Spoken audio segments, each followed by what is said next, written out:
Erdogan. Siapa yang tidak kenal dengan beliau? Ia adalah salah satu tokoh muslim paling berpengaruh di dunia. Erdogan adalah seorang politikus yang kini menjabat sebagai Presiden Turki sejak tahun 2014. Ia juga dikenal sebagai tokoh paling berpengaruh Turki setelah Bapak Bangsa Mustafa Kemal Atatürk.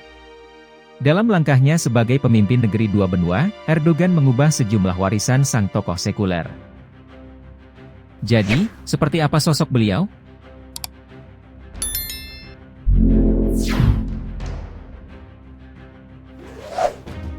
Recep Tayyip Erdogan. Ia lahir di Istanbul pada 26 Februari 1954 dari pasangan Ahmet Erdogan dan Tenzile Erdogan. Erdogan dibesarkan di sekitar pesisir Laut Hitam.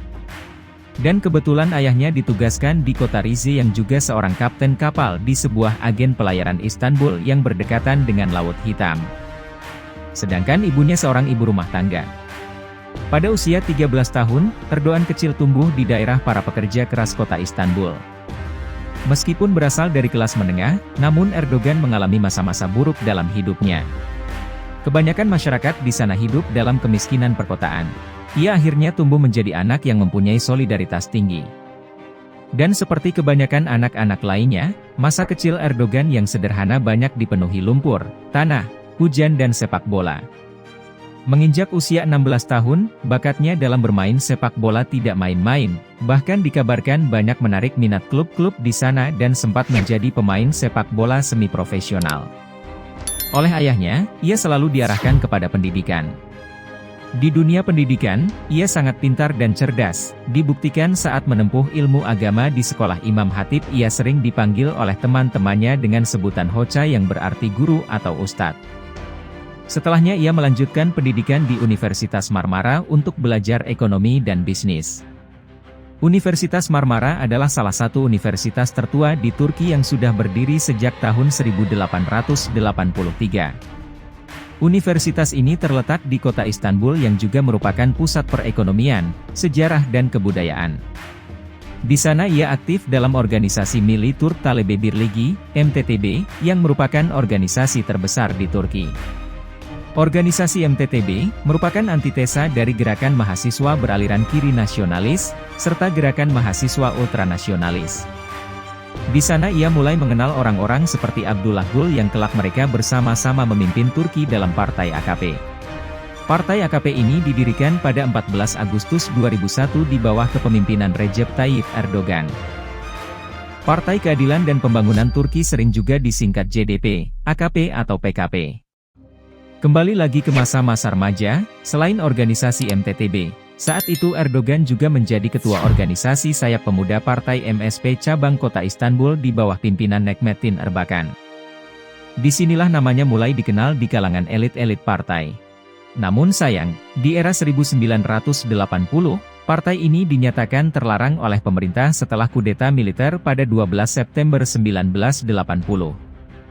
Pasca tragedi kudeta, Erdogan berhenti beraktivitas di dalam dunia politik selama beberapa tahun. Ia menyelesaikan pendidikannya dengan gelar sarjana Fakultas Ekonomi dan Ilmu Administrasi Universitas Marmara tahun 1981, dan juga bekerja sebagai akuntan dan manajer di sektor swasta.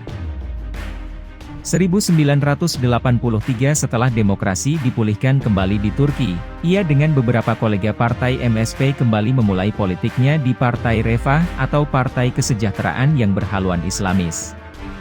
Partai Refah sendiri didirikan oleh Ahmet Tekdal. Partai ini mulai diperhitungkan dalam parlemen Turki dan popularitasnya makin meningkat. 2 tahun berselang, akhirnya pada 1985, Erdogan menjadi ketua Partai Refah di Provinsi Istanbul. Kembalinya proses demokrasi membawa banyak perubahan. Dan terbukti pada tahun 1990, terjadi pemilihan umum untuk wali kota. Di tahun itu Partai Kesejahteraan yang dipimpin oleh Erdogan berhasil meraih ambang batas sekitar 10% agar bisa memperoleh kursi di parlemen. Erdogan terpilih sebagai anggota parlemen dalam Majelis Agung Turki, akan tetapi sangat disayangkan beberapa saat kemudian kursi tersebut dicabut oleh Komisi Pemilihan Pusat. Bukan Erdogan namanya bila menyerah di tengah jalan. Ia sama sekali tidak mengendurkan semangat dan terus berkarir secara aktif dalam bidang politik. Kemudian saat pemilihan umum lokal 27 Maret 1994 menjadi tahun tersukses dan Partai Kesejahteraan berhasil membuahkan prestasi luar biasa. Partai tersebut menjadi partai terbesar di Turki untuk pertama kalinya. Kesuksesan itu membawa Erdogan menduduki jabatan wali kota Istanbul Raya, serta presiden dari Dewan Metropolitan Istanbul Raya untuk pertama kalinya. Inilah awal era keemasan di dalam karir politik Recep Tayyip Erdogan. Sebagai wali kota Istanbul, ia berhasil menuliskan prestasi yang cukup baik.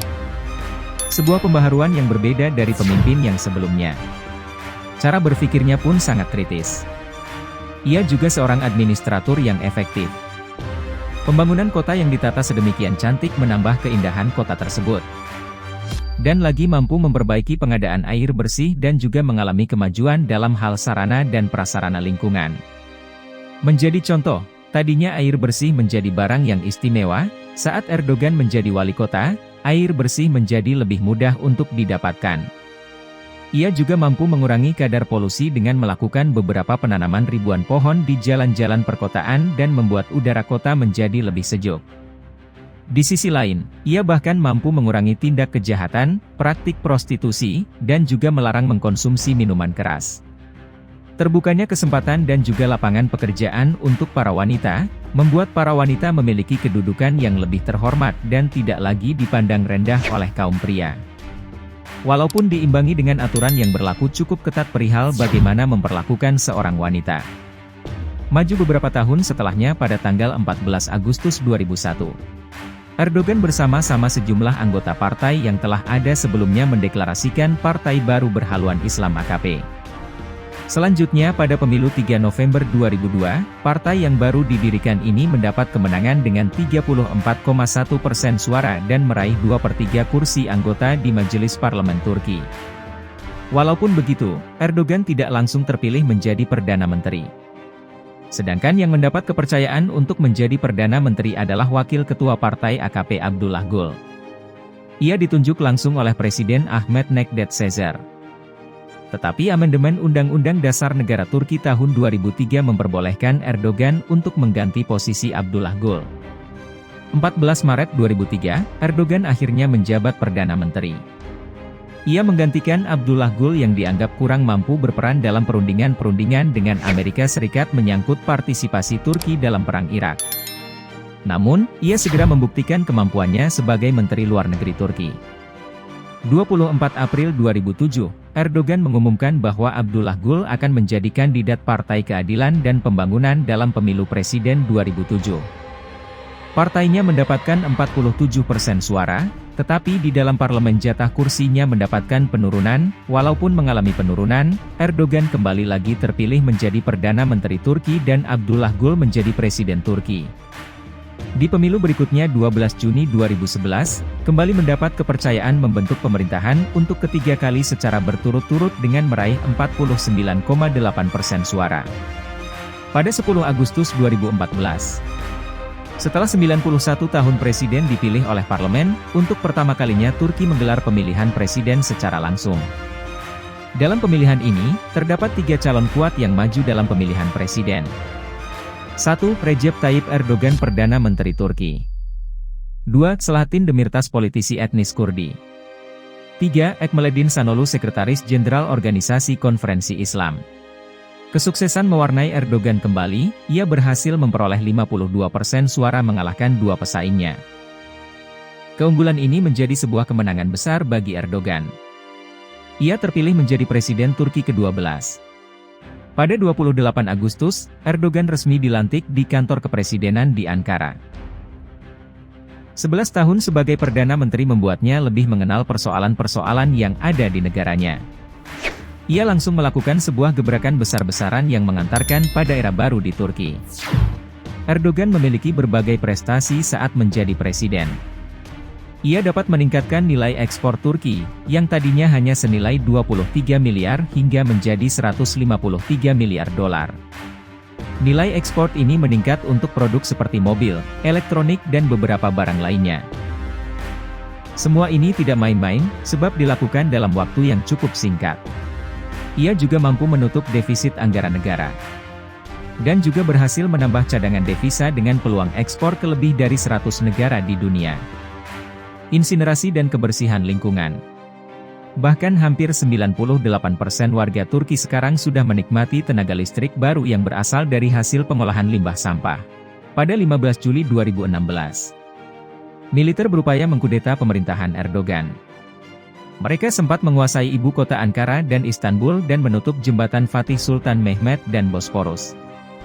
Bahkan di Ankara gedung parlemen dan istana presiden dibom.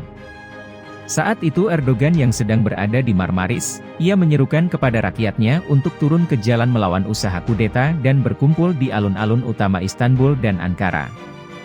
Upaya kudeta ini telah menyebabkan kerusakan pada beberapa gedung dan jatuhnya korban tewas maupun luka-luka. Perdana Menteri Turki saat itu Binali Yıldırım mengatakan aksi kudeta yang dilakukan militer di luar rantai komando dan ia juga menyebutkan bahwa upaya kudeta ini merupakan noda hitam pada demokrasi Turki. Kudeta ini diduga sudah direncanakan oleh sebuah faksi di tubuh angkatan bersenjata Turki namun upaya kudeta ini telah gagal total. Di tahun 2017 ia mendorong perubahan konstitusi yang menciptakan presiden sebagai lembaga eksekutif tunggal dan menghapus jabatan Perdana Menteri. Pemilihan umum 2018 Erdogan kembali memenangkan pemilihan presiden. Pemilu ini adalah fase pertama dari 2 masa jabatan 5 tahun potensial, di bawah aturan baru yang sudah direvisi. Kini Erdogan menjabat sebagai Presiden Turki hingga Juni 2023. Ia mengajukan gagasan untuk menulis konstitusi baru guna menggantikan yang telah digunakan Turki sejak 1982.